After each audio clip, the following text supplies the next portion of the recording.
You are listening to Zen and the Art of Triathlon.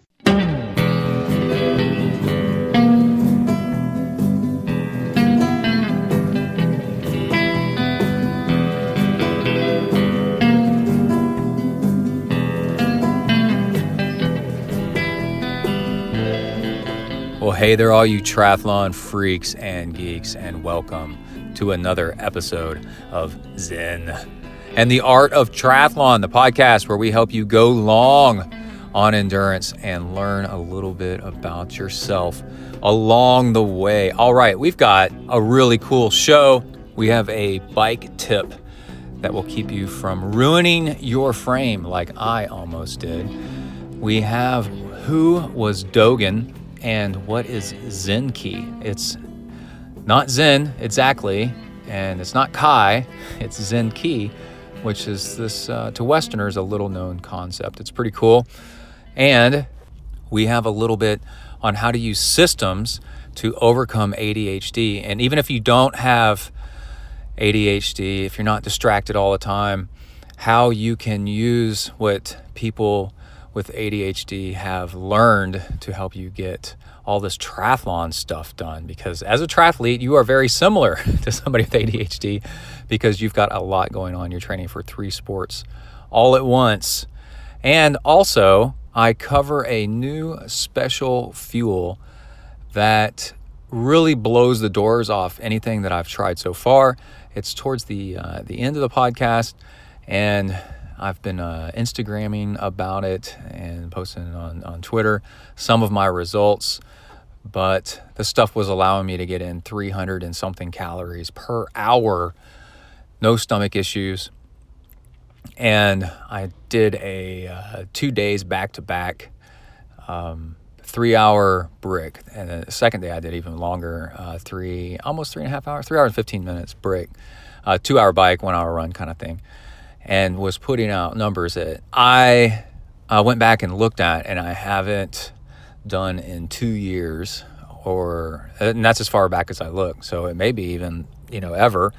It seems to be ever. 272 watts on the bike for 2 hours in zone 2, high-end zone 2, but still zone 2, 135, 138 beats per minute. I mean, absolutely crazy stuff. And that is at the back end of the podcast, but you got to follow all the stuff to kind of get there. Follow the path. And also, I wanted to mention I owe Salt Stick a double promo because I think last episode I forgot to mention them at all, and that is uncool because I use their stuff all the time. Sunday's workout was actually kind of warm, and I lost 4 pounds in 4 hours, 3.5 hours, even though I was drinking about a liter or so an hour. It's just, I'm not heat adapted because it's the middle of winter and we just had this rogue warm day. And so, I sweated like crazy.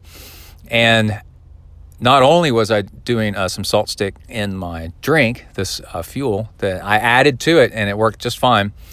So there's and this drink that I talk about towards the end of the show doesn't have much sodium in it. It has 0.5 gram. And needed more than that. And so not only did I add it to my fuel drink thing, but also I did these workouts in the morning and was later in the day to preemptively strike getting super dehydrated and everything. I was like, oh yeah, I'm going to take some Salt Stick caps. They're just these little capsules that will re-up, is that a word? That will re-up my my sodium level since I've sweat everything out. And the cool thing about Salt Stick is it has everything. It has potassium, magnesium, like all this stuff. And it's the same ratio of stuff that you sweat out. So you're putting back in whatever you sweat out. So it's perfect. But I didn't want to drink like salty, like slurry of just salt water. I was over that. I didn't want that. So I would have a drink of water or carbonated water, or I drink Diet Coke on occasion, and I would just pop a salt cap, and it doesn't taste like anything. It tastes like a capsule. The salt's inside of it. You can't taste it. And it was great because then I woke up this morning and peed and everything was the right color, and I was all hydrated and feeling really, really good in spite of in spite of what I did to myself yesterday. So Salt Stick is the best. You can find them online. You can, if you live in the United States, you can go to saltstick.com and go to that website /ZenTri, all one word, saltstick.com/ZenTri, ZenTri. Go there, and they have a pop-up box. It pops up, and it says, "What's your password?" And you can go in there and type your top secret super password, which is ZenTri, is the password as well, and that gets you in, and then you get a discount off the off buying them online, which is really, really cool. And Salt Stick emailed me and said, "You ZenTri listeners were the second most referenced purchasers of Salt Stick stuff of all their online things." So, one, heck yeah.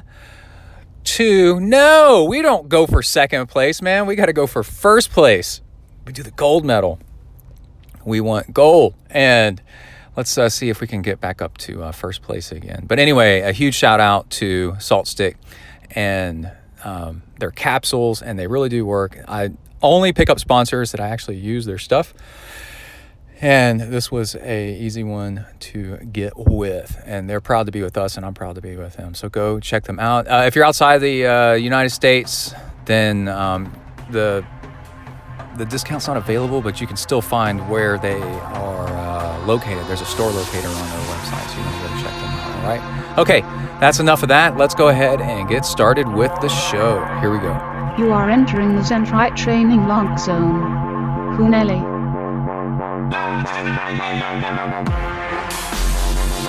Hi everybody, my name's Brett. I'm a triathlete. I decided it's time I got some friends more suited to my status. But Joe, we've been friends for years. Hey, we all make mistakes. Come on, dudes, let's go exercise! Exercise! Yeah! I'm gonna do sit-ups till I poop myself!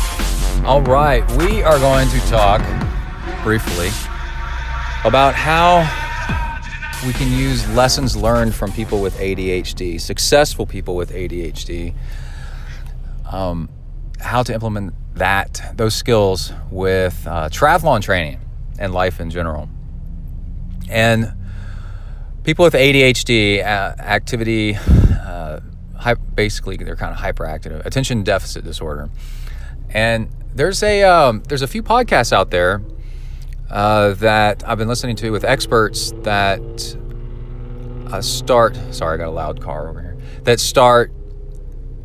talking about ADHD is actually a gift. It's actually makes you better than average if you harness it correctly. And it goes back to the idea that there's a theory that just like people are different race colors and people are different genetic dispositions to different personalities and such things, that people with ADHD are just wired to be more hyper and of sorts, or distracted. And that's actually a good thing. It's useful in society to have a certain amount of people that are like that. And that's sounds to me very reasonable, because these people would supposedly take the roles in the tribe of being on alert. And you have a lion with ADHD or a deer with ADHD, and it's going to warn you that there's a lion coming. It can sense it because it's up anyway, and it's doing something. And so these genes get passed down, and they're just a thing. In today's society, we have everybody needing to be pretty much exactly the same. Like, say, in a classroom, everybody needs to sit and listen, right? And not enough variability in our society, and things are slowed down. You got to wait in lines, and, a whole bunch of stuff like that. And it ends up being a problem for people that are wired differently. And if they were like computers, it would be like their processor runs faster than normal, and that can be both good and bad. It can run hot and cause problems. And people with unmanaged ADHD can cause problems in society. If you don't, like I said, if it's unmanaged, if you don't manage it smartly, is that a word? But anyway, I was supposed to take a right turn and the road is closed and the car is getting hot. So I was listening to some productivity podcasts, and they had a guest on, I guess. This was a while back, that talked about ADHD being, and his podcast that he runs, ADHD being a gift, and all these super famous people that are super successful to have ADHD, and it's because they do more than average because they've learned these systems I'm about to tell you to get things done correctly. And two of the podcasts, if you got a pen and paper, you can write this down later, is Faster Than Normal. And I don't know, this is just a guy that's, super freaking hyper. And but all the stuff he gets done because he manages it. And then another one is called the Distraction Podcast with Dr. Ted something. And he talks about how ADHD can be a gift, and he's much more calm and has success stories of people managing it and all the things that they can do in life. This is great because whether or not you have ADHD, if you are trying to get triathlon done in your life, it is very similar to having ADHD because you have multiple things going on at the same time, and you're also trying to balance it with everything else, and it's easy to get distracted and forget where you were, where you left off, all this stuff that's typical of ADHD. You can't stay focused on one thing, which again, if that's the way you're wired, let's try to use it to your benefit. And once I got my used to that phrase, ADHD can be a gift, I was like, wow, that's pretty cool, because I was probably I've never been professionally diagnosed. Well, I've been diagnosed, but it was just kind of offhanded, and I've never been like serious testing and stuff like that. Just by description, if I fill out tests and go see a doctor, they're like, oh yeah, you got it. But anyway,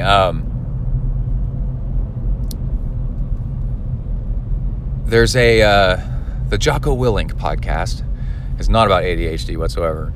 But he talks about, he's a Navy SEAL, ex-Navy SEAL commander, and that discipline brings freedom. And unfortunately, we're behind a Mustang with off-road pipes on it, or racing pipes. The discipline and freedom, if you have discipline and you get the right things done, all of a sudden you have the freedom to do all so much more in life. And it's kind of like engineering, right? If you engineer a structure or a road or a design of something correctly, it opens up more opportunities to do even more. It doesn't hold you back. It doesn't just do the job. It does it. Engineering is like taking advantage of things, It's like engineering would tell you pull a rake towards you, not push it away. For example, it's like, how do I use this tool? So you could rake a yard by pushing the rake, but engineering says, pull it towards you and it'll work a whole lot better, right? So if you do things a whole lot better, everything works better. Now, discipline is freedom. And then the other one that I think I heard it on one of these podcasts, the ADHD podcast. Oh, wow. He's going strong. Is systems. Systems are the cure for ADHD in a way. Is a way to manage ADHD. And what that means is you have to systematize things. You have to have so that one thing follows another, and reminders built in. And then once you have this set up, then you can you're no longer depressed and shackled with the frustrations of forgetting things. So a system would be I have a to-do list that works on a web browser and on mobile devices, and it's all networked together. So I don't have to, if I think of something, I can write it down, and in my phone, for example, if I'm out on a jog, and then it'll show up at my desktop, and it'll show up at my desktop at work, and it'll show up on my laptop because it's one that uploads to the web. There's one called OmniFocus that only works on the Mac. It does not work on the web or anything like that. And that's a no-go for me, right? That's a bad system. It's not really a system, it's just a thing. And Another one is a wake-up routine. And when I wake up, I have a checklist of things that I do. And the system, the to-do app is called Todoist. And that system, I have it so that when I check off these things and I put a comment on it and it timestamps it, it also regenerates the task for the next day, because I will get distracted and forget to write down the task for the next day, and it automatically does it for me. And that is really, really cool. All right, we need to come back to this. I've got a meeting to run into at work, but let's see, let the Face ID work on the iPhone. I wanted to mention a message on Instagram. Randy Van Velthoven, which is really difficult but fun to type. He's on Instagram. He said that he just listened to my last podcast, and he's really into ZenTri right now. I think he might be a new listener, and so like he's discovering like this hidden gem out there of all this Zen talk and productivity stuff buried under all this triathlon and endurance talk. And so he's really enthusiastic, and he said, "Hey, I just listened to your last podcast and I loved it!" Exclamation point. Funny how you always say W to the ERK, W-E-R-K, because that's where I got to go in right this minute. W to the ERK, because it is Dutch for the word work. Smiley face. Cheers from Amsterdam. Exclamation point. And that is really cool. I did not know that. I wrote back, I'm going to pretend like I already knew that.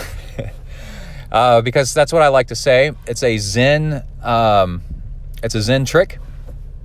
A Zen pro tip is that if I love my job, so it's not going to say that I don't like my job, but if to make something to make it feel like something doesn't have ownership over you, you realize that it is separate from you and you name it. You can point at things and name it. And the famous one that I've used on the show forever is I see you hill. So when you're struggling going up the hill, you are not the pain. The pain is caused by the hill. And then when you can say, well, it is not me, there's nothing wrong with me. The pain is caused by the hill.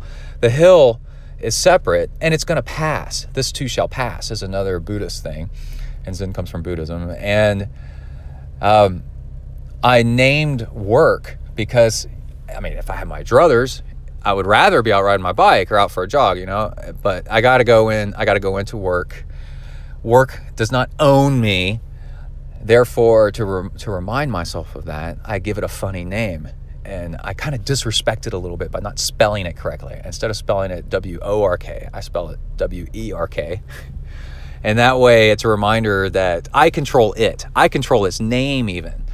And every time I say, I got to go into W to the E-R-K, into work, then I own work. It does not own me. And that is the other half of my pro tip. We're going to come back in a second and talk more about pro tips on productivity and ADHD and things you can do, but that'll take just a second. I got some meetings to go to. All right, be right back. All right, we are back. We're going to talk about this crazy weekend of training that I did and how this fuel, this hydrogel Muatin stuff actually worked out, and it worked out really, really well. I'm in my car, but we're not going to run the motor just now. I'm leaving a one-on-one meeting with a candidate to become Eagle Scout, and I'm the Scoutmaster for the Boy Scout troop, so I got to meet with him and review all of his stuff and ask him questions, make sure he's Eagle caliber, and he is, man, he's awesome. So I was in my car driving home, and I made notes about this fueling stuff, so I thought I'd go ahead and record this bit while I'm on the move here, and I'm outside of the house so that I don't get jumped by Emily and Kai wanting and needing things, and the dogs and the cat, you know, all that stuff. So anyway, on Saturday I did a brick. I did a Saturday. I did a bike and then a run. I did a 2-hour bike, 1-hour run. And if things went well, then my plan was to do it again on Sunday. I had pretty much a free weekend, sorta, to do this kind of stuff. And today's Sunday. It's Sunday afternoon now. And based on recent bike workouts, I thought I would just target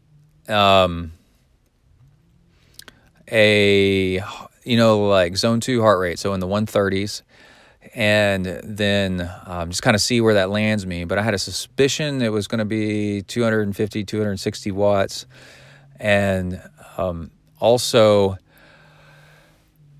I'm targeting that anyway.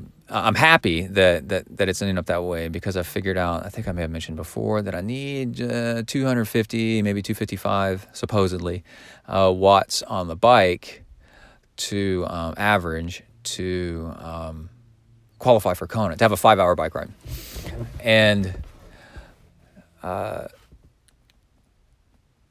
I got on the bike and started pedaling Saturday morning, and was so excited to see that I was quickly up into 270 watts or so. And I was watching a YouTube video about the history and life of Dogen, who is, I think we were just talking about him a minute ago. And then also maybe a YouTube video, GTN and GCN and I don't know, stuff like that. Triathlon Terran's video review of the touchless bike trainer, the Stack, STAC. So just lots of stuff, watching videos and just keeping a nice even cadence. And if you go on Strava and look at my my bike workout for that day, it looks like it's just a flat line. It's awesome. Just consistent, really hard to do, actually, to sit there and crank out a very even ride. But anyway, I did 2 hours and averaged 271 watts on this fuel. And the way I set up my fuel was 1 water bottle per hour. So I broke it into 2 different water bottles. Some of you may be going, what? Why is that weird? Or why is that interesting? And it's, well, because in Ironman training, a lot of times you pour all your fuel into 1 or 2 bottles, maybe 3 as a concentrate. And I thought I'd follow the instructions and do what it says for testing. And then I can, and they say, break this up into 1 water bottle per hour. I was just following the instructions. And I think that was it. That's all I had in there. And because it's got 1/2 of a gram of sodium in it already, so I didn't add any salt. I just figured, I just kind of see what it does and how it goes. And it was cool weather, and so I've got the window cracked open really big, and then on the run it was cooler weather. It wasn't hot, it wasn't even really that warm. It was just kind of, it was like 50, 60 degrees maybe. And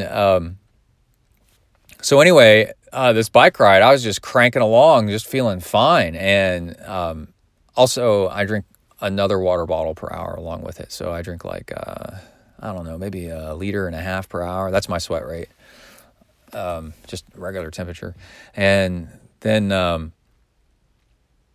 high zone 2, so around 138, 139. I think I averaged 135.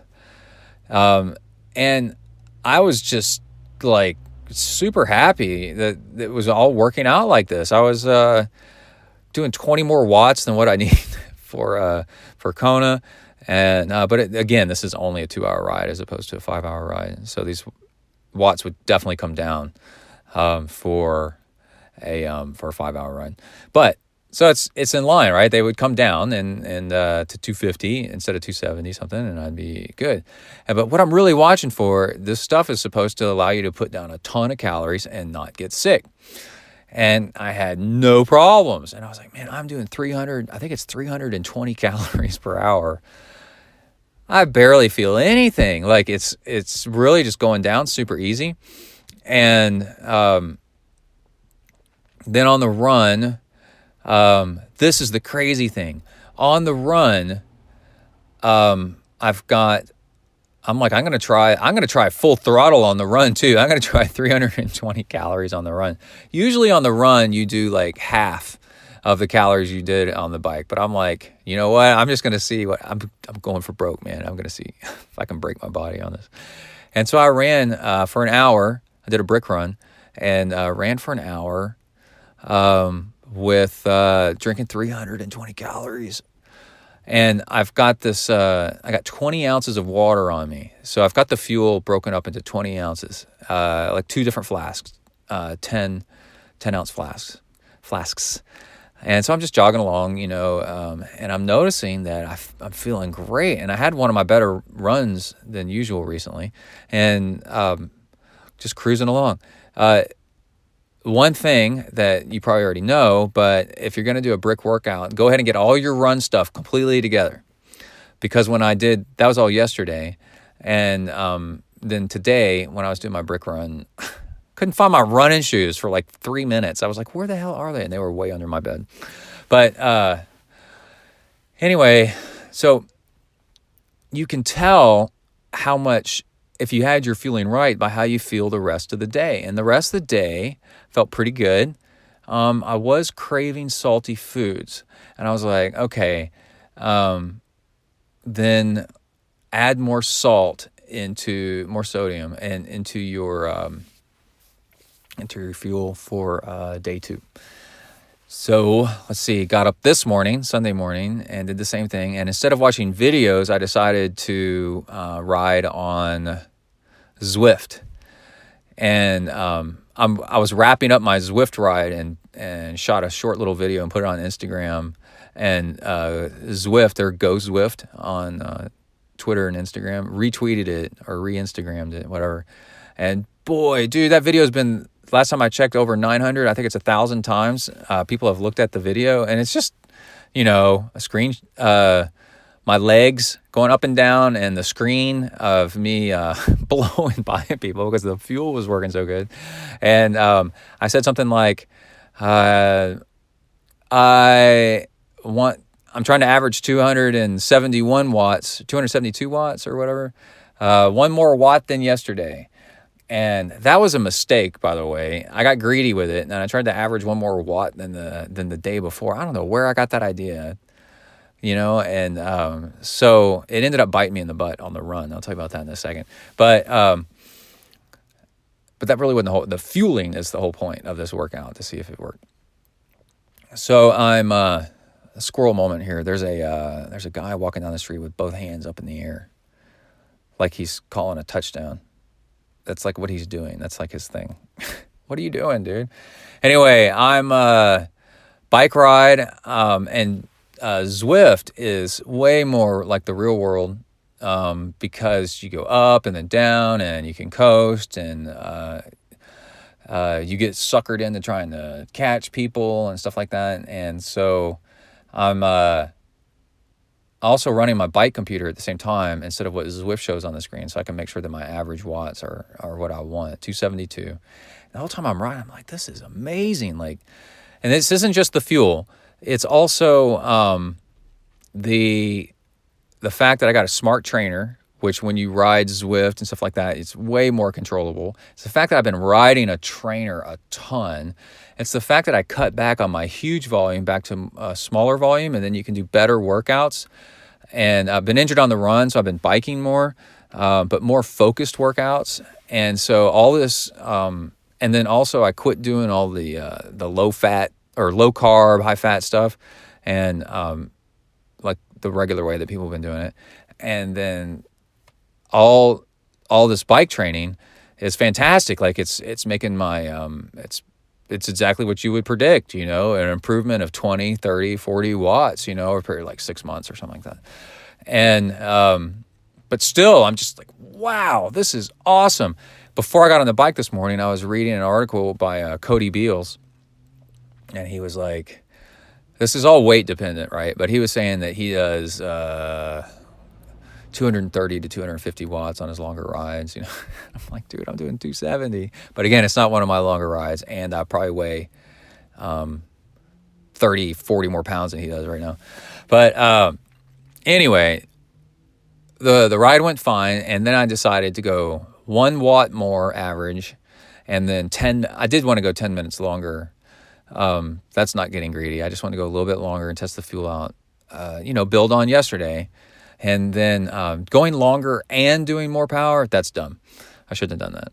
But then I got my stuff together and took off on the run. Same thing as the day before.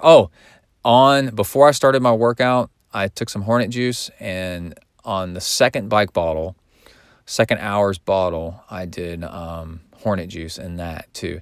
And what's really interesting, this hydrogel, you can't tell that it's a hydrogel until it reacts with acid, your stomach acid. Then it turns into a gel and slides past your stomach and into your intestines.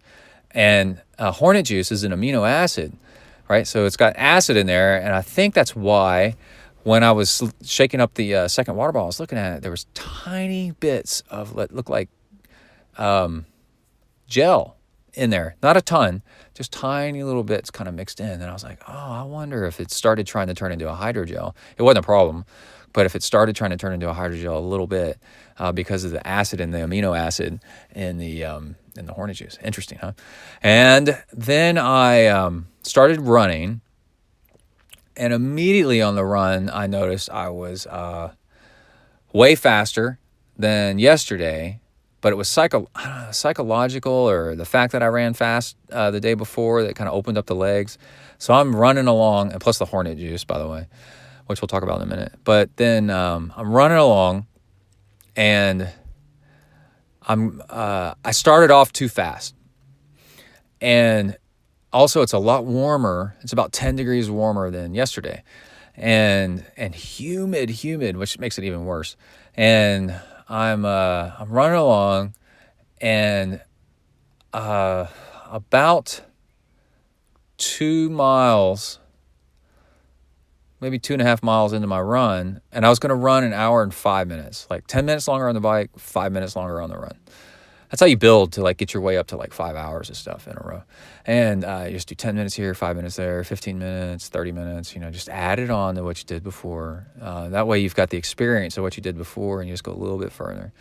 And I started getting shooting cramps kind of like through all my leg muscles. And I was like, man, you went too hard. Because there's all this debate about cramps, about being sodium, dehydration, but actually cramps is almost always overuse first. That's the first problem. And then the other things are like smaller factors. And you're going too hard. And so I was like, it has been proven that if you stop and stretch out the muscle, that helps some. And it did. I stopped and stretched out my hamstring. And then I said, well, I guess we're going to have to slow down, and because I had plenty of energy, which means the fuel was working, and I was in a good mood, so the fuel is working. And then I'm worried somebody's pulling up to me that is they might recognize me, and then we're going to have to talk. Probably is. And then it totally is. Oh my gosh, are they going to turn around? Nope. Anyway, I didn't want to interrupt our conversation between you and me. And then there's another thing that's interesting is the cramp was really, really the worst. The one that made me have to stop for a minute and stretch everything out was left hamstring. And I mean, that one was like, that was it. That was the nail in the coffin. And at that point, I was running on the right side of the road because I got this real loopy run situation that I run on, and these narrow asphalt streets. And I end up on the right side of the road half the time and on the left side of the road half the time. There's hardly ever any traffic, so it works out great. And this happened after I was running uphill. So this is a tip for those of you out there that start getting a cramp in your legs. Let's say you're running. If you are running on whatever side of the road you're running on is lower. So let's say most of us are running on the left side of the road. You'll notice that your right leg will actually start cramping faster. And that's because the road is higher on your right side. If you're running on the left side of the road's crowns and then comes up.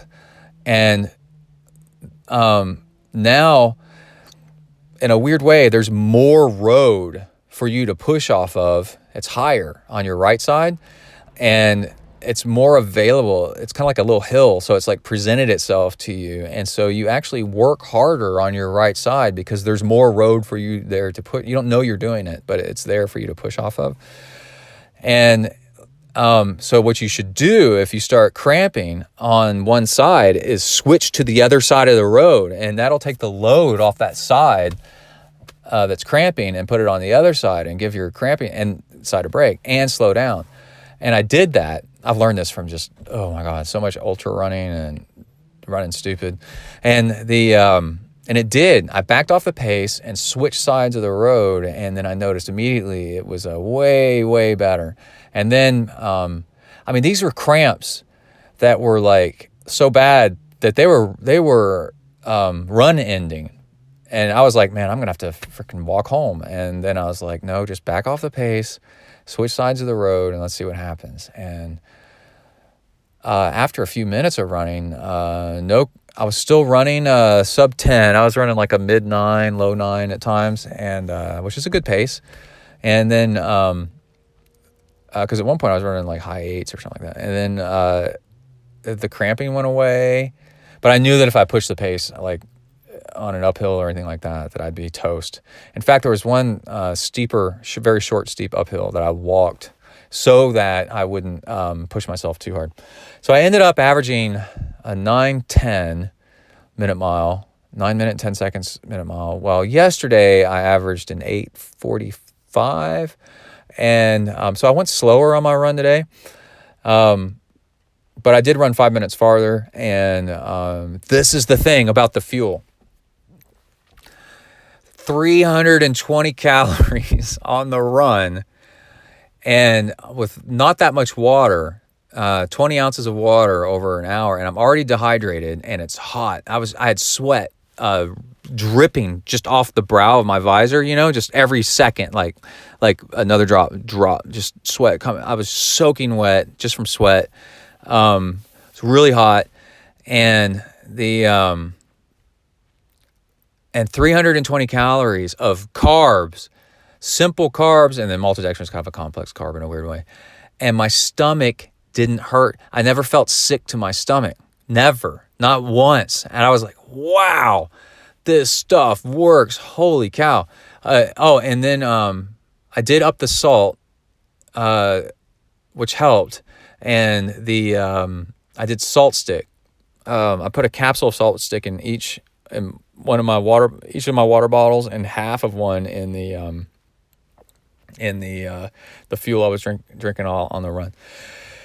So I was up in the salt, and I can tell after my workout today that I'm not craving any salty foods or anything like that, which meant I nailed I don't know if I nailed it, but I did much better on the amount of salt. Because we got some Doritos in the house, right? And I was like, I had some, and then I was kind of like, I'm not interested. Dude, that's a huge sign that if you don't take enough sodium on your during your longer workouts, you'll start craving salt the rest of the day, and even the next day. You can tell.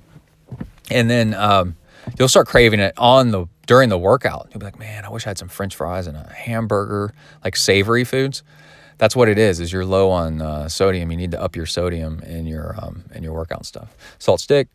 And then now what I did notice that was bad, but not bad at counting against the fuel, was I started developing, towards the end of the run, I started developing a sharp pain lower down, like in my abdomen, but below my stomach.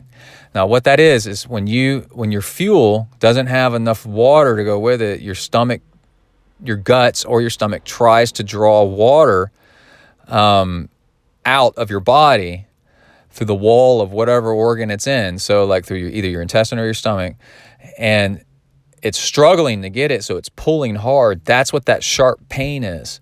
It's a hypertonic pressure, hydrotonic, I forgot what it's called, but it's something, anyway, it's pressure.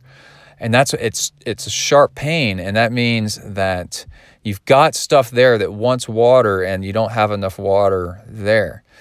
And so, on one hand, you could be like, "Oh, the fueling failed." No, I was not taking in enough water for sure. And so, of course, I was going to develop some sort of water problem.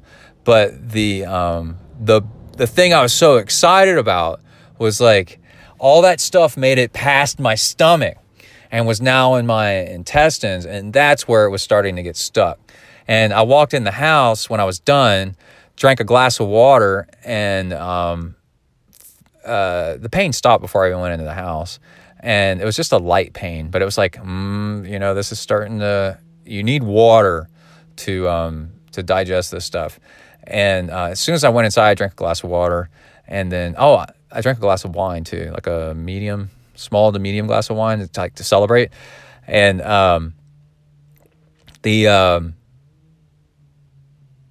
no stomach pain afterwards, nothing. Like, it was fine, like 100% fine. And I was like, man, that is awesome. Like, it made it past my stomach, and I never felt sick ever. And usually I'll start feeling sick if I try to do that much fuel. And so, man, this is like 3 gels an hour, And then the other thing is, that was interesting is that glass of wine had no effect on me, like alcohol-wise. Like, I felt nothing. And that's a really good indicator that your blood sugar is nice and high, and if you got fuel in you and everything, because alcohol on an empty stomach will make you dizzy, but alcohol on a full stomach, nothing, right? So I was banking calories, ready to keep going. And then now it's several hours later. I feel great. You can tell I feel great. I'm not craving any salt, so it was salt stick.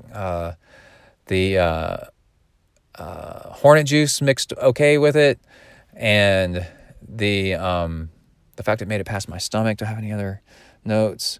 I'm going to be sore as crap tomorrow, probably for a couple of days. But that's also a thumbs up. I forgot the word I'm trying to use. A thumbs up towards the fuel. The fuel was allowing me to really work out hard and with no problems whatsoever. So again, it's Mauten stuff. It's pretty expensive, and unless they reach out and contact me and start wanting to sponsor, I might do some experimentation and see if I can make this stuff myself, because the ingredients are actually pretty common and it should be fun. All right, so that is it about Martin, and I got to get back to the house. We've got things to do. We got to get Kai ready for school tomorrow and all kinds of good stuff. I got to clean up my car. My car's a mess still from camping last weekend. All right, that's it. Out. Bang. All right, we are going to get started with the Velosurance bike insurance bike tip of the week. I've been doing a bike of the week, just kind of highlighting one of these super bikes or a really cool bike that's out there that you ought to check out. And I'm kind of like, well, you know what? Let's diverge from that here in the ZenTri mobile studios, hit the road, and let's talk about a bike tip. Instead, one that everybody can use. And even if you can't use this one, you need to know about it so that you can tell your friends whenever you see this happening. All right, this one gets all sciencey. It's actually really cool. If you get an electrical charge building between two different materials, and then you add in chemicals like sweat, water, urine. Oh, that should be next week's bike tip of the week on whether or not you should pee on the bike while racing. There's definitely and it depends on that one, which is so zen. But back to the one of the moment here. The moving of electrons, I believe, is what's going on from one material to the other. If they're very different materials, can cause a buildup and almost weld materials together, and then you can't move them anymore. And you would think, so I can't think of anything like that. Oh, but yours truly experienced this at a nightmarish level not too long ago with his own new bike.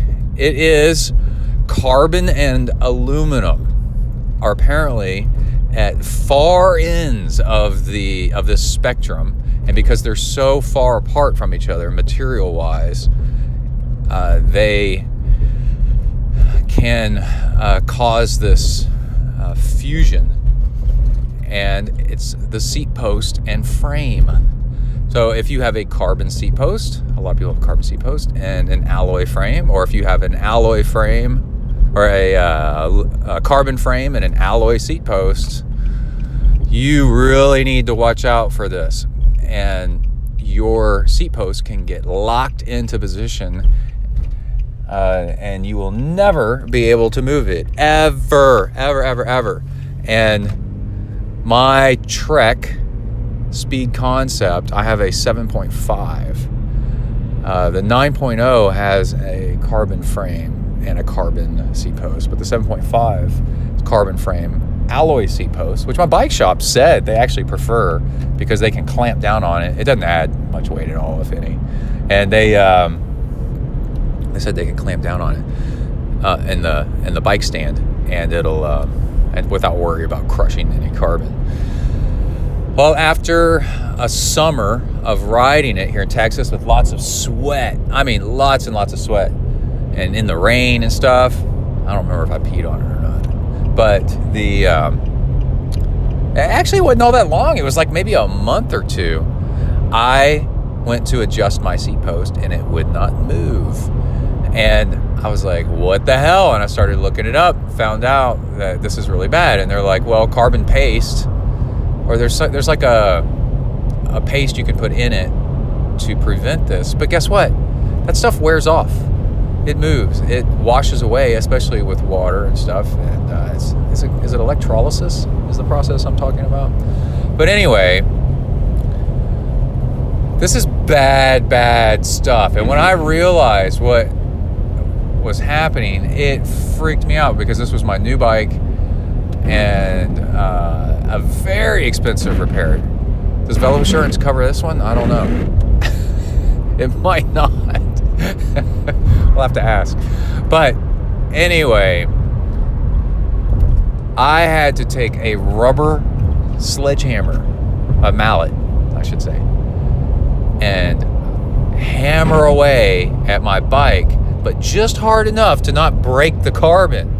But I think it was 2 days of pouring solution, some kind of, I forgot what the chemical was, to try to break apart the bonding that had happened, and break apart the fusion that was going on, the super glue that was welding the two materials together. I mean, it was crazy.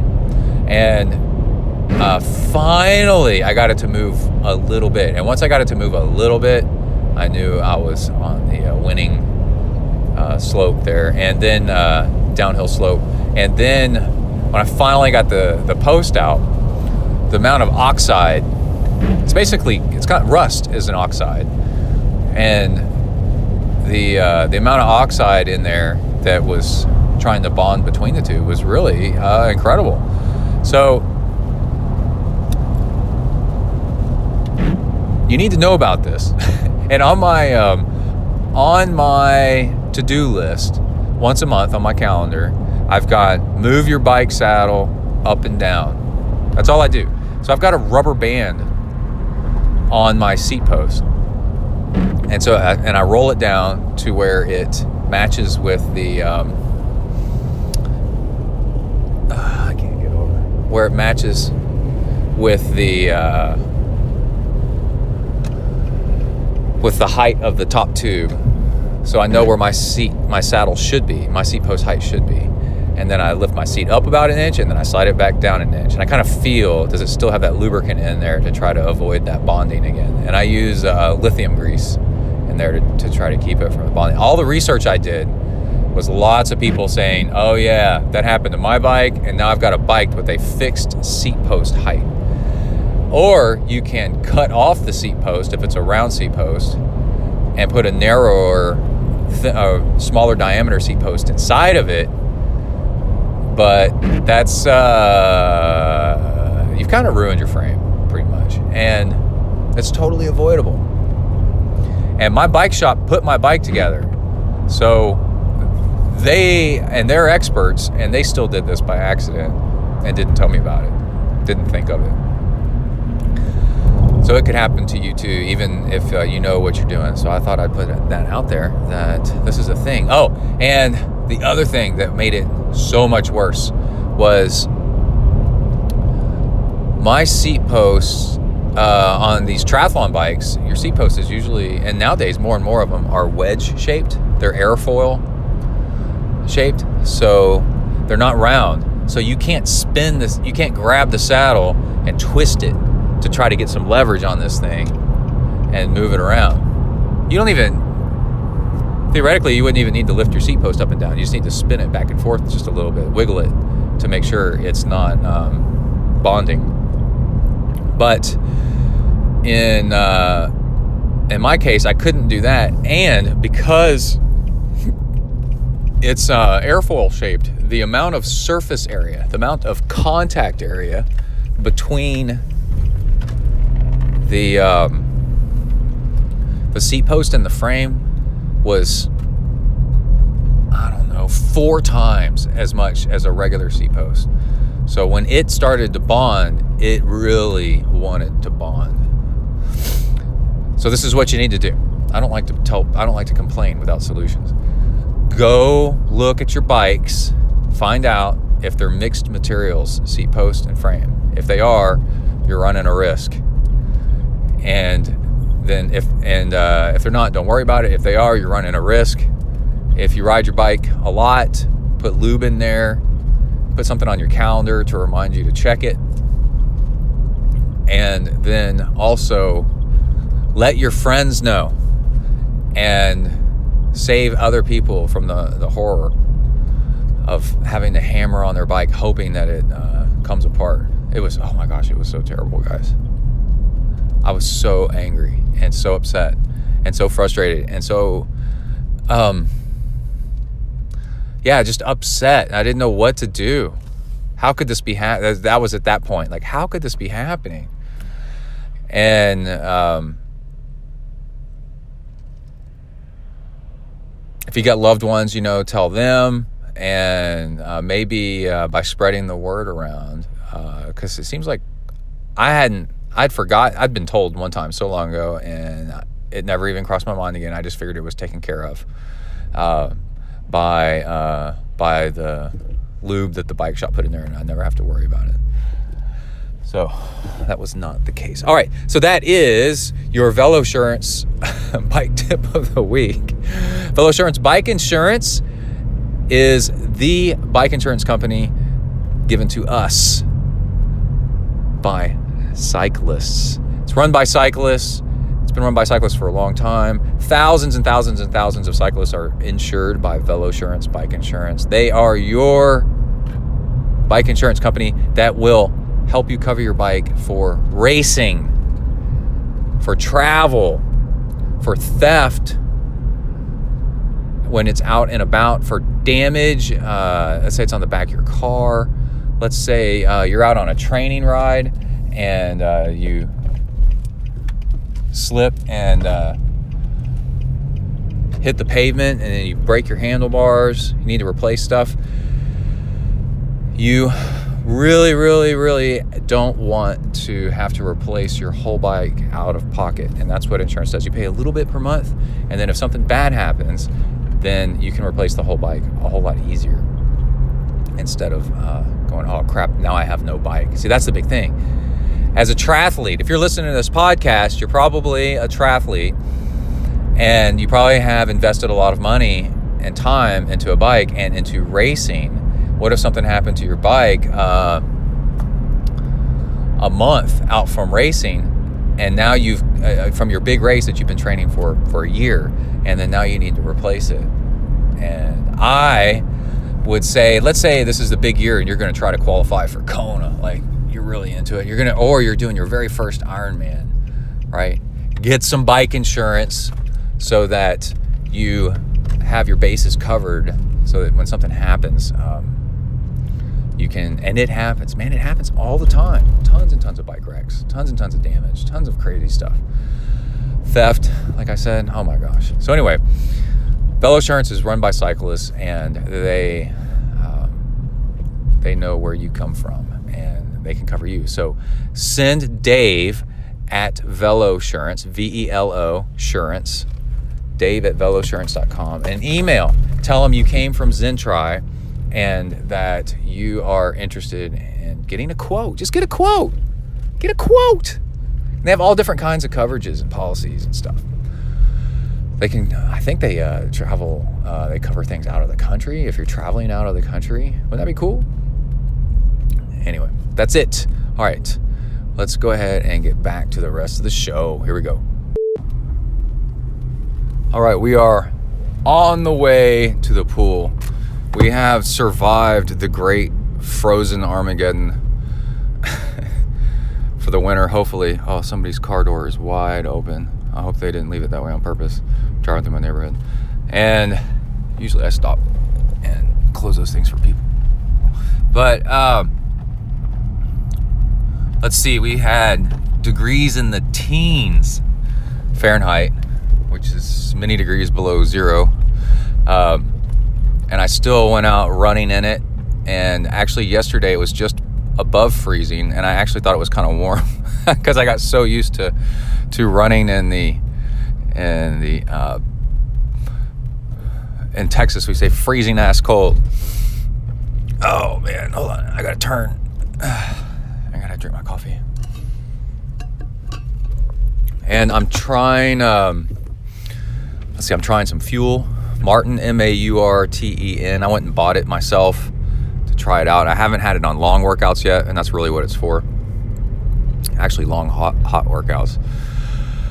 But so far, I've tested it for 1 hour workouts, and to see if it, goes okay on the stomach. But I haven't tried it at full throttle, the volume that you can actually take. I've taken about half to a third of the amount of calories, like 100 to 150 calories per hour.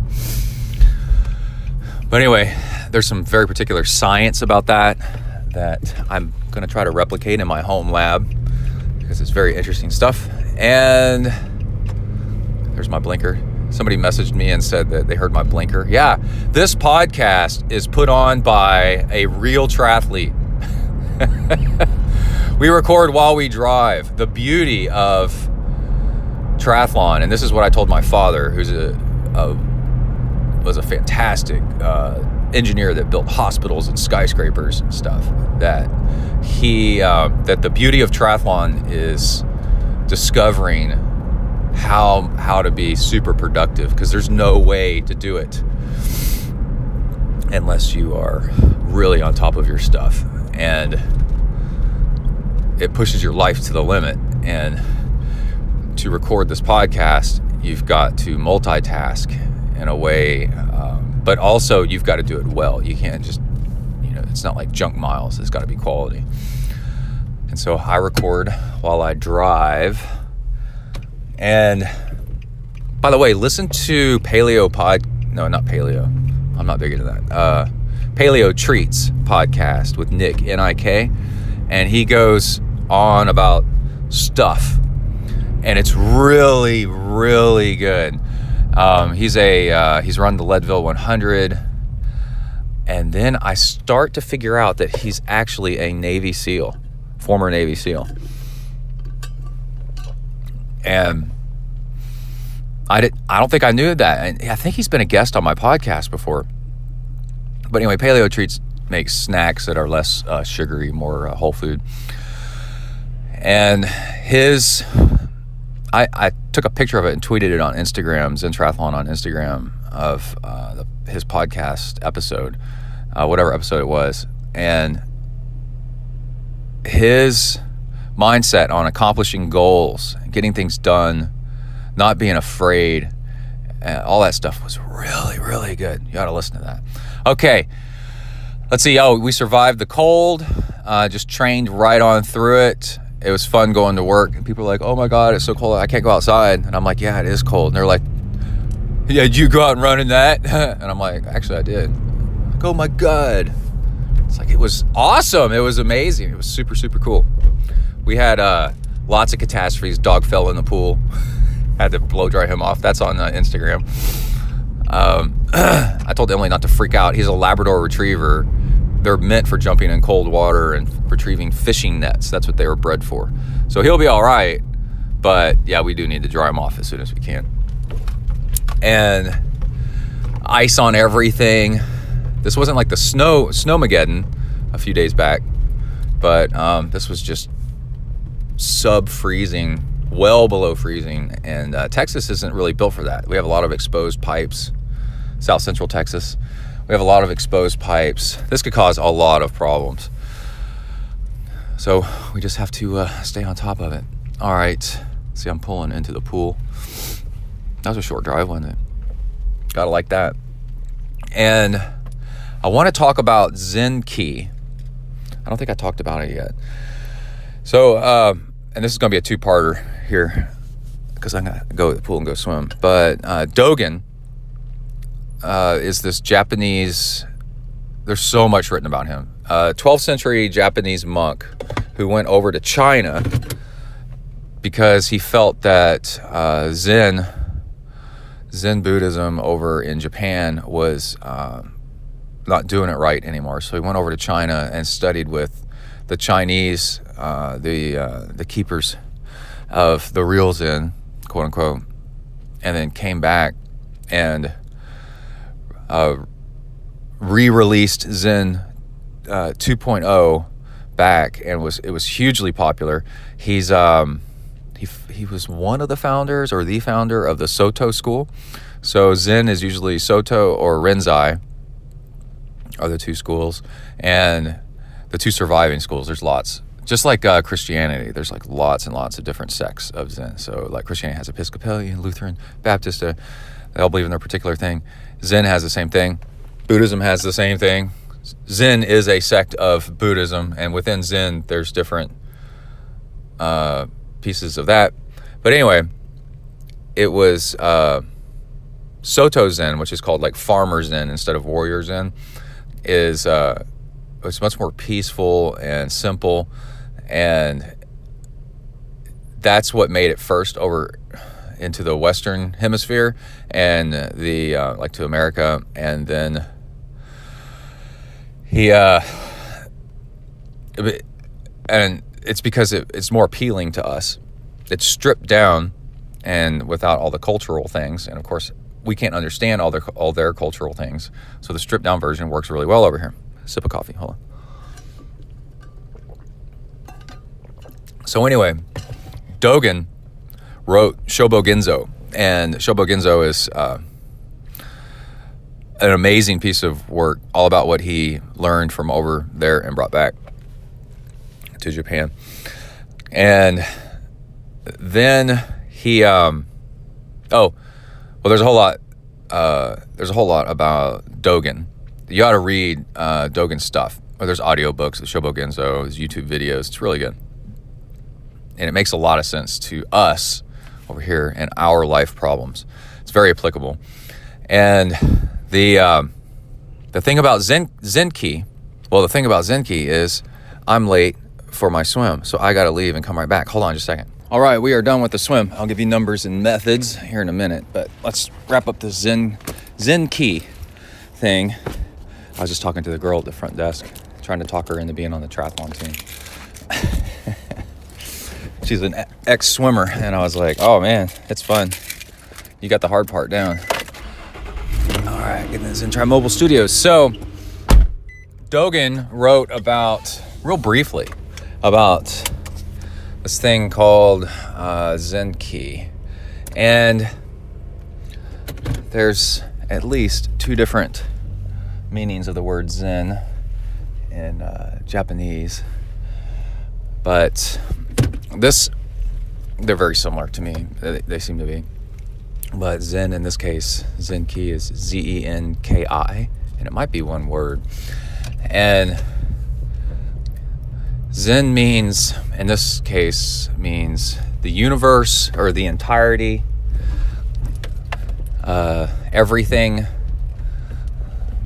big picture, and then ki means system. So you can have like a partial system or complete system or a closed system, open system. Oh, there's a ton of ice out here. Woohoo! Just drove through it. And Zenki means a completed system. Or maybe it means complete the system. But anyway, a great way to describe it, another Zen master did much later. Probably Suzuki Roshi, which is, or DT Suzuki, I forgot his name. But anyway, a bicycle. Because bicycles are way more modern than 12th century Japan. But Dogen wrote about a boat. A boat, I explained this to Kai, my son, and he got it. So it's not terribly difficult to grasp. A boat isn't a boat unless it's transporting. Its function is part of its name. In fact, you can almost use it as a verb. You can boat somewhere, right? You can ship something. Get it? You ship it. Well, that definitely comes from the term back when everything went by boat.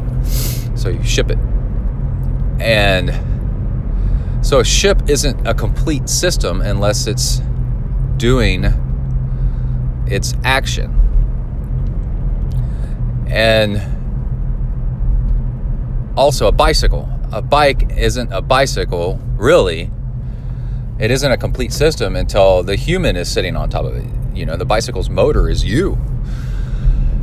And the whole point of this is that you can find flow, zen, happiness, enlightenment, engagement,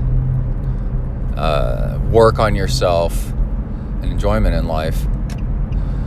If you try to work with Zenki, find things that don't realize and find. You have to realize first or find first? Find and then realize things that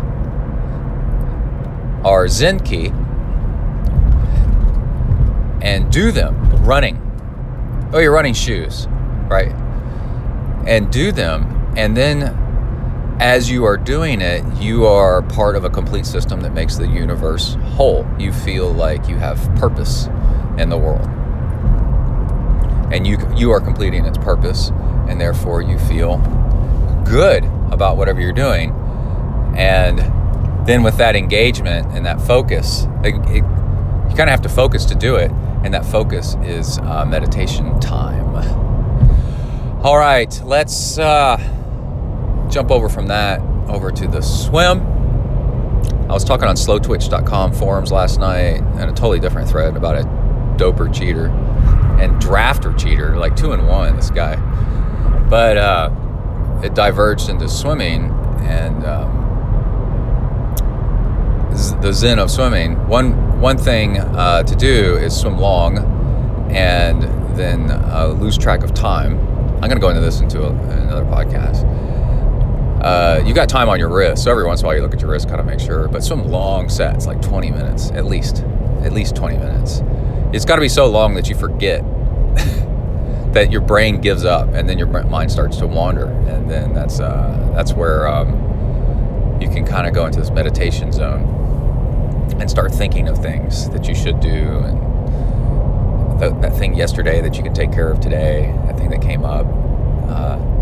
Emily's car broke down yesterday. It just needed some power steering fluids. I was thinking while I was swimming, what do I do about that? Is she going to take her car to the place, the oil change place, and get that all topped off? I need to stay on that today. So anyway, I'm going to save that for another podcast. But I swam 3 blocks of 20 minutes, and I was sipping on this Martin fuel, Morton, and MAURTN, and it's all right. It may be just like too high powered, and I'm only doing 150 calories of it total, so it may spike the blood sugar, and then you feel kind of hollow. It was okay. I've noticed with the UCAN, scoop of UCAN in my swim, I do great, but then UCAN gives me a little bit of gas the next couple days, so I haven't really quite nailed that one yet. But anyway, let's see. What's on the watch?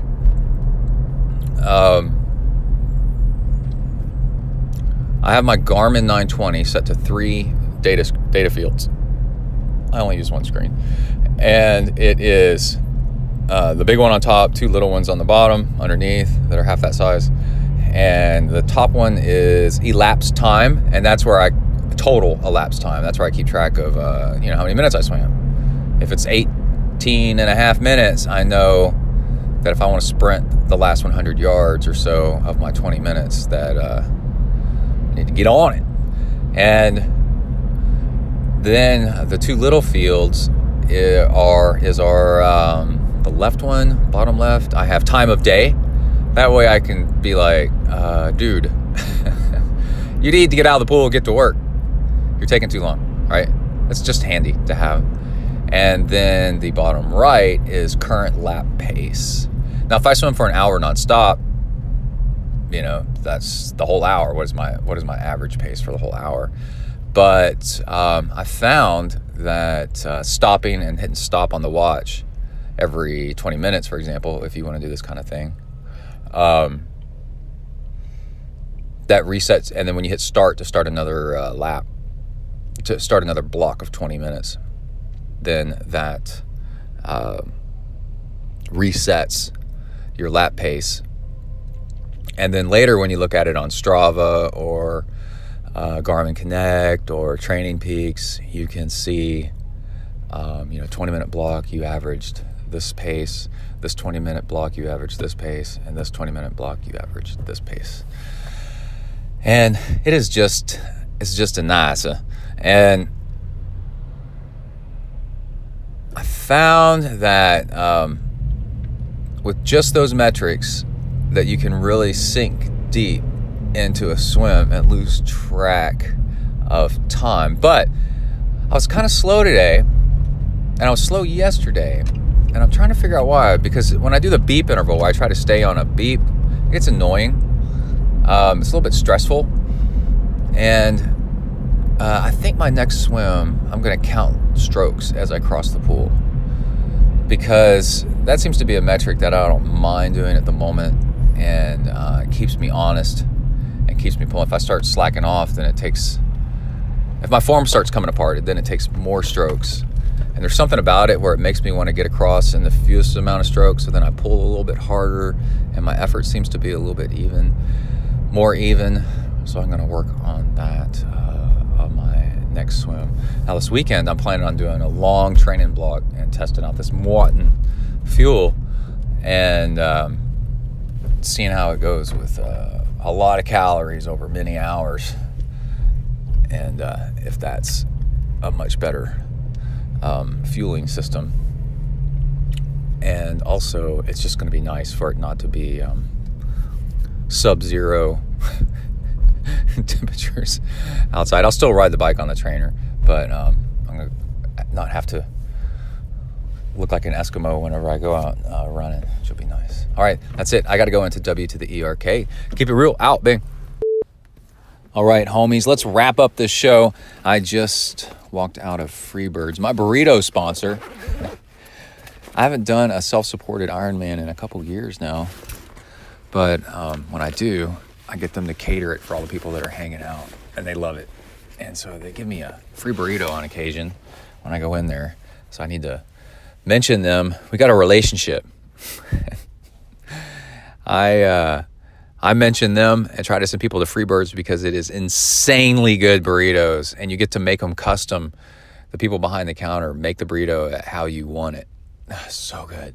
And kind of like Chipotle, but actually really, really good tasting, and you have much more control over what goes in it and how much. I mean, and there's way more ingredients, and it's just way better. So anyways, Freebirds, check them out. They are spreading across the country. They've been around forever, but they are expanding on occasion to another city. I think one of the latest cities was Nashville, maybe Cincinnati, Ohio. I don't know. But anyway, there's 3. That was a weird sound. 3 or 4 of them here just in College Station. This is where they got started. Okay, we need to also mention that the back of my knees are killing me. I guess it's your hamstrings, but where it connects to the back of your knee, mine are so sore and so tight. If I sit down for any amount of time and then stand up, they just crunch up. It's unbelievably painful. It'll go away. I'm not worried about it too much. It's just, I look like Frankenstein when I start walking. But let's see. Oh, that's the upside of that. The good sign is that this minute I was able to go so much harder than usual on my weekend workouts this last weekend because of my fueling. So when I was talking about how good that fuel was, I knew I was going to be sore. I didn't know I was going to be sore like this in this one spot because, oh my gosh, it makes walking terrible. Because I was able to apply more energy and more power, and my body wasn't ready for it. You got to work up to these kind of things when it comes to tendons and such. Okay, we also need to, along with wrapping up the show, mention donations and Amrita bars. I was camping, not last weekend, but the weekend before, and it was super cold, and we had some Cliff bars in my bag. Emily packed some food for us. And it was me and one of the other dads. We bit in at the same time to our own Cliff bars. And the other dad goes, "Oh my God, this is hard." And Cliff bars get really hard when they're cold. And Amrita bars do not. Amrita bars rock. They are made out of dates instead of grains. And so if you're big on the no grains kind of stuff, Amrita bars are your friends. And let's see, it's Amrita, Amrita bar. And they are at amritahealthfoods.com. And you can get a discount code right here. It is Zen, 15% off of orders. It might be Zen 2018. It might be Zen 2019. I'm about to talk with the owner. He and I are acquaintances, friends. I really like him a lot. And he's a cyclist, and he started this company for his son actually was having food issues. And so they created health foods at home that were a whole lot better for him. And then they ended up making one into a bar and selling it. And he quit his job and started making these Amrita bars. And that's what he does. It's pretty cool. And like I said, Amrita bars, they don't freeze. They reduce inflammation because they're very low in allergens. In fact, they have no nuts in them. So if you have a nut allergy, these have seeds instead. So they're nut allergy free. And they're just awesome, man. They're really, really good. And now they have these little bags of like a third size Amrita bars. They're like little discs. And so you can just have a little one and just get them out of a grab bag. It's pretty cool. And I wear their kit a lot. And you know it's made by cyclists because they have cycling kits. And you really stand out. I got a lot of pictures of me racing with the Amrita kit on. I really like it. Okay, let's see. Again, discount code gets you 15% off. Try Zen 2018, and maybe Zen 2019 or 2017 here, depending on what we got going on with them and our arrangements. Okay, also Hornet juice and donations. I mentioned earlier that I used Hornet juice in my fuel on one of the days, and that's what powered me to blow out my legs. And Hornet juice is on the right side of ZenTriathlon.com. You can go there, get something for yourself, something fun. It also helps support the show. And you get an email from me. I sent one out this morning, and it said, "Howdy, thank you for ordering your Hornet juice." And it went out to Greece. I'm sure he's like, "What is this howdy stuff?" But I'm in Texas, and that's how we talk sometimes. It's kind of fun. It's just like instead of sir, ma'am, y'all, hello, everybody, howdy works pretty good. And then so go on the right side of ZenTriathlon.com, scroll down, and you can find a link. And then for your Hornet juice, and it's like diesel fuel. It's awesome. It makes you just have unending energy. It's great. And then on the left side of the page are donations, and you can do a one-time or recurring. And if you send in donations, I'll read your name just like this right now. Derek Riddell, Brett Hoyer, best first name in triathlon, Jonathan Woodman, Karen Jackson, Simon Wright, Daniel Clemens, Michael Rodagna, Justice Phillips, Pablo Cacho. He's kind of a new one. And I like Pablo. That sounds cool. That's a cool sounding name. William Smith, not Will Smith. Maybe not. I don't know if he does triathlons. John Mulan, Tanya Roy, Hun Chu, Hans Henrik Madsen. Or is it Madsen Hans Henrik? I don't know. James Godek, Peter Salzen, Michael Wilkinson, Matt Heinz, who I just spoke to today. I'll mention that here in a second, what we talked about. It was really good. And Favia Katie Joe. So again, thank you for your support. If you donate to the show, and because I read your names all the time, I recognize your name. You send me a question about how to do something, and I will tell you how, because I owe you, because you help support the show. And I've been a USAT certified coach for years. I've been doing triathlons forever and ever. Been doing the short distance, long distance. So your questions are easy. Not easy for me to answer. Some of them are difficult, but they're fun for me to answer. I usually know what the answer is, and if I don't know, I know who to point you towards, and so that you can find out. And a lot of answers, it kind of depends. It depends on your goals, and it depends on you, where you are with your training, and where you live, and all that, and the race that you want to do, or the goal that you've got.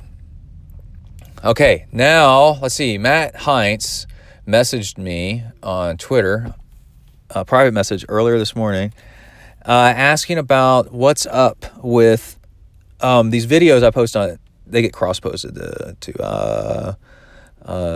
Twitter, Instagram.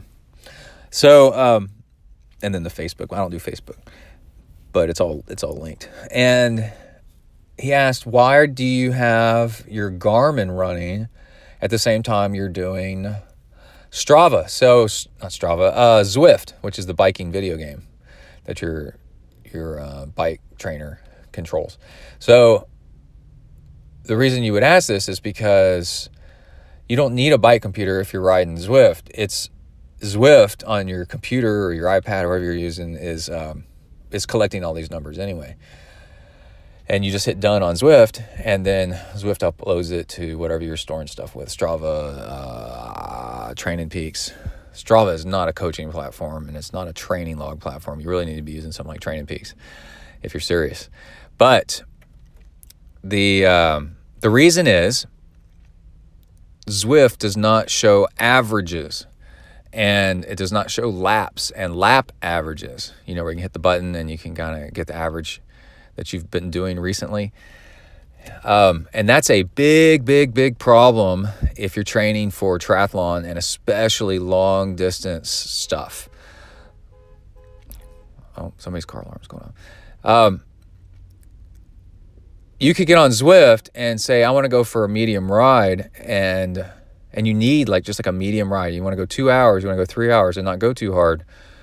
You can't tell if you're going too hard or not. And one of the guys I coach, he messaged me last night, I think it was, and said it was his first time on Zwift, and he blew his legs out.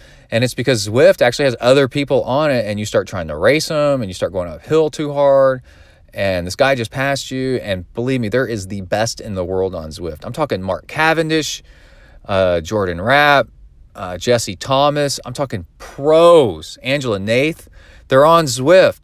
These people will rip your bike to pieces around you as they pass you going uphill. It's insane. So then you're like, who's this guy? Because you're used to somebody passing you on the bike just being somebody that's just around your neighborhood. No, these are not those people. There are there's plenty of just normal people, but there's also some ringers on there. And so you start trying, and there's a lot of them actually when they gang up and start riding in packs. It's really crazy to see. So you see a pack this happened to me the last time I was on. I saw a pack in the distance, and I kept pedaling, trying to catch them, and I could not catch them without going too hard.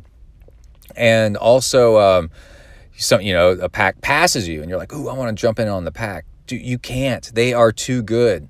Even though there's drafting in Zwift, all this stuff, you just can't keep up sometimes. And then also it goes uphill, and the hills can be really steep if you pick certain courses, and long, and you're just not used to it.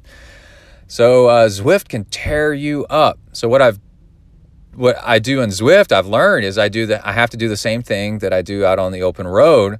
And I have my bike computer running, and I have it showing average power, actually normalized power, which is a whole other discussion.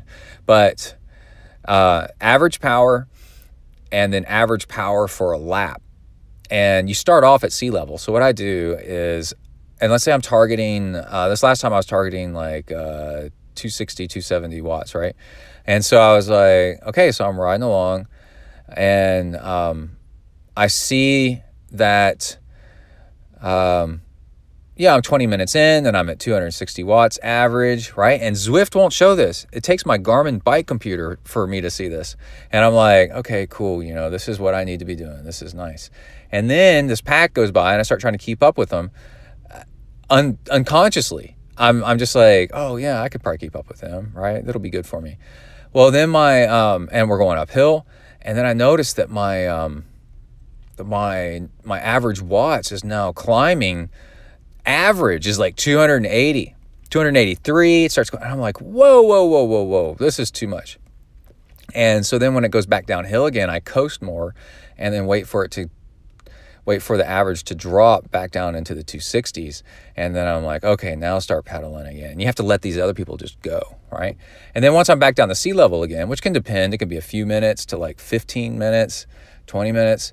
When I'm back down to sea level again, and my watts average out, I go easy enough on the downhill so that my watts average out to where they need to be. Then I'm at sea level, and then I hit reset on the lap, right? And now I start looking at my lap watts. Every time I go up and then back down, I want to make sure that my lap watts are around my goal.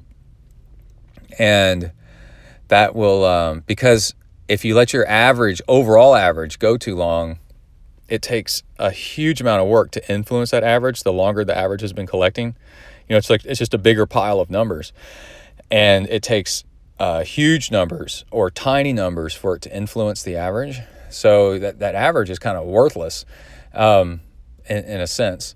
And so what you do is lap average instead, and let your lap average run, 5 to 30 minutes, and then just try to keep that under control. And if your last lap was a watt or two too high, then you make your next lap a watt or two under your goal, and then that'll average out. Isn't that cool? It works great. So that's all that stuff about what Matt was asking about. And I found out that once I started doing that, then my Zwift rides were a whole lot more under control. And also, I don't know how long it's going to be like this, because what's his name? Jordan Rapp now works for Zwift, and he's on the Slow Twitch forums, and a Slow Twitch forum thread, I think I started it, asked, hey, what's going on with Zwift? Why don't we have averages? How do I show averages? And then people said, oh, you can't. And then somebody suggested, hey, ride with your bike computer. That's why I ride with mine, so that I can watch my averages, because that's what triathletes need to do. If you're just typical roadie, you probably just ought to keep up. And so we mentioned Jordan's name a bunch of times so he'd see the thread, but then I never saw if he actually was going to do anything about it. But hopefully he saw the thread and then told the uppity ups at Zwift to add in those metrics at the top, so you can see your averages and have better rides without getting blown up. Okay, that is it. I think that's it for an episode. This was a good episode. Thanks, everybody, for joining in. I'll let y'all go. Everybody stay safe out there. Work the uphills, cruise the downhills, and keep the rubber side down. Out.